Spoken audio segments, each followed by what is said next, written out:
দুজন দুজনকে খুব ভালোবাসতো।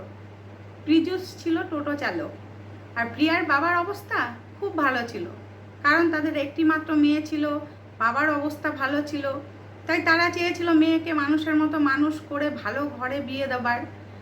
এবার পীযূষের সঙ্গে যখন তার সম্পর্কটা হলো, তারা লুকিয়ে লুকিয়ে দেখা করতো, তারা প্রেম করতে যেত, সিনেমা দেখতে যেত, তারা পার্কে যেত, তা সব কিছু তারা করতো। কিন্তু এরই মধ্যে বাবা খবর পেয়ে যায় যে মেয়ে কোনো এক টোটো চালকের প্রেমে পড়েছে।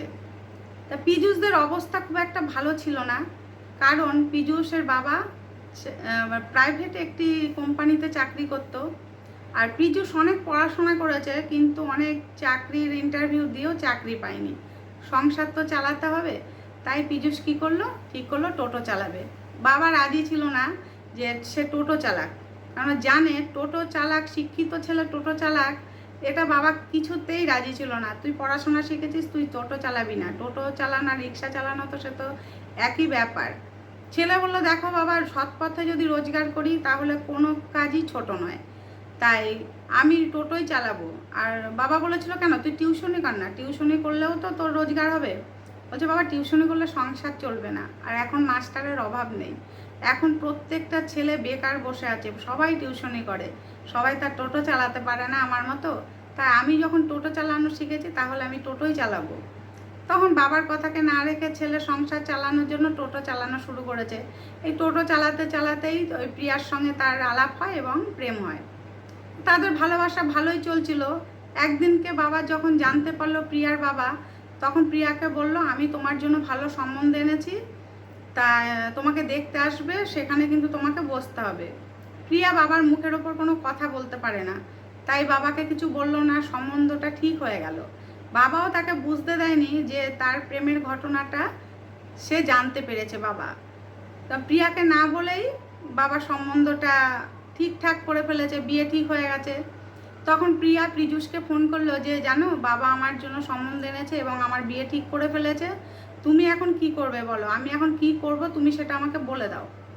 তখন পীযূষ বলল, আমি কি বলবো, তুমি কি আমার সঙ্গে বিয়ে করতে চাও? আমি তো টোটো চালক, তোমার বাবা তো বড় সম্বন্ধ এনেছে, তুমি যদি আমাকে বিয়ে করতে চাও তাহলে তুমি চলে এসো। তখন মেয়ে বলল, মানে প্রিয়া বলল যে, হ্যাঁ আমি তোমাকেই বিয়ে করতে চাই, এত বছর ধরে আমি তোমাকে ভালোবাসি, তুমি টোটো চালক হয়েছো, তুমি তো শিক্ষিত ভদ্র ছেলে, তাহলে তোমাকে আমি কেন বিয়ে করতে পারবো না।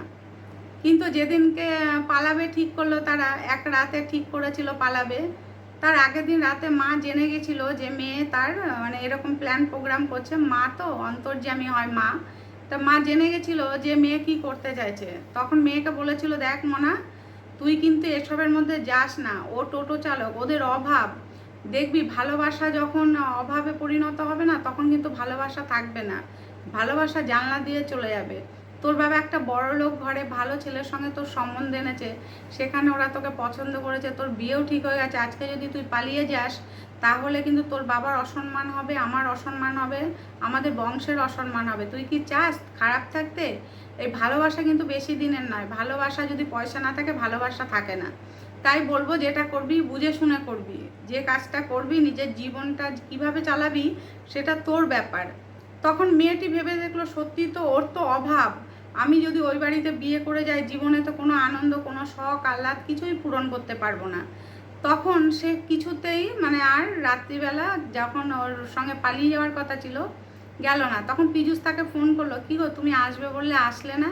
তখন বললো, পীযূষ তুমি আমাকে ভুলে যাও, আমার বাবা আমার যেখানে বিয়ে ঠিক করেছে আমি ওখানেই বিয়ে করব।